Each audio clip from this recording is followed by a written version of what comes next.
Hi! അപ്പം ഞാൻ ഇന്ന് വന്നിരിക്കുന്ന റെസിപ്പി ആയിട്ടാണ്. ഇത് മഷ്റൂം നമ്മളെ വീട്ടിൽ കിളിക്കുന്നതാണ് കേട്ടോ. അപ്പോൾ ഇത് ഞാൻ നല്ലോണം ക്ലീൻ ചെയ്തിട്ട് ചെറുതായിട്ട് കട്ട് ചെയ്യുന്നുണ്ട്.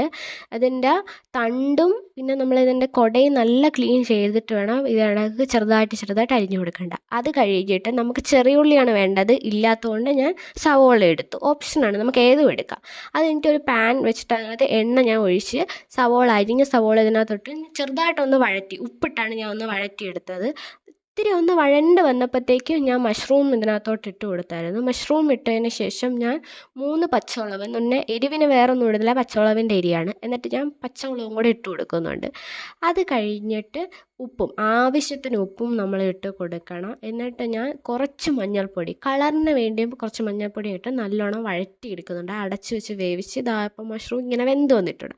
അത് കഴിഞ്ഞിട്ട് ഫ്ലെയിം ഓഫ് ചെയ്തിട്ട് നമുക്ക് അടച്ച് വെച്ചിട്ട് നമുക്കത് പിന്നെ കഴിക്കാം. അപ്പോൾ അത്രയേ ഉള്ളൂ. ബായ്.